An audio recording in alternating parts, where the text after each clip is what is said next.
আচ্ছা তুই মামলা দি তুই যদি আমার একটা খাস তোর গাড়ি তোর মামলা দি যা তোর ঢুকামো শুয়ারের বাচ্চা কি বিষয়টা কি ভাইয়া ভাইয়া কি মনে হয় বিষয়টা কি ব্যাপার আমাকে তো ফোন দিছে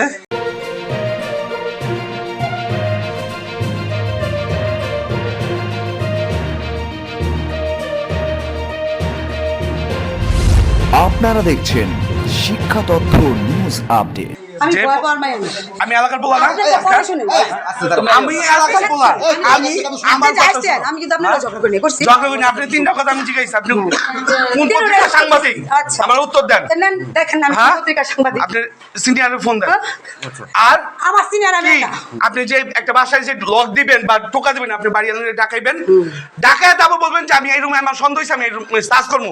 কি ইখতিয়ার আছে কিনা ঠিক আছে আপনি কিন্তু সরাসরি হিট দিতে পারেন না আপনারটা ঠিক আছে শুনেন হ্যাঁ আচ্ছা শুনেন সরাসরি উনি হিট দিয়া দেন গেট লাগায় চলে মতন ভাবে খালি ডিল করতে আসছে দাম দাম তাই সত্য কথা হ্যাঁ ওই যে জিনিসগুলো আছে না ওদের জিজ্ঞেস করবে আপনি কেন সেটা বলেন উনি উত্তর শুনেন মিথ্যা কথা বলে আমাকে আপনি পঞ্চায়েত কমিটিতে ডাকাইছেন বুঝতে পারছেন না পঞ্চায়েত কমিটি ডাকাইছেন পঞ্চায়েত কমিটি বলছে সাংবাদিকদের ডাকাইতে এদিক যান ওদিক যান হ্যাঁ ওদিক যান ভাইয়া আমি এসব ভয় পাই না ভাইয়া সত্য কও আমি ভয় পাওয়ার মাইয়াই না সরো এখানে যাও এখানে আর তুই সামিনা চুপ আমি কিন্তু ফতুল্লাহ সাংবাদিক না তোমার হাতে এটা কি মারার লেগে আমাদের নিচে আল্লাহ হ্যাঁ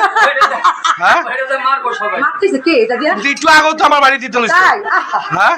শুনো আমার তো ভাই এইসব চালাকি বিয়াদব কি চালাকি এগুলো আমি হাতে কি মুঠে চালাকি? নিয়ে সারা দেশ ঘুরি হ্যাঁ। আমি ফতুল্লাহ সাংবাদিক না এইটাই তো দেখতাছি তোমার সিন আপনার একটা কথা বল বড় ভাই হিসাবে মানে আমার বড় সেটা বলি না বড় ভাই হিসেবে। উনি একটা ফ্ল্যাট না এই বিল্ডিং এর যে কোনো ফ্ল্যাট আছে প্রত্যেকটা ফ্ল্যাট একজনের কাছে আচ্ছা, শুনতেছেন?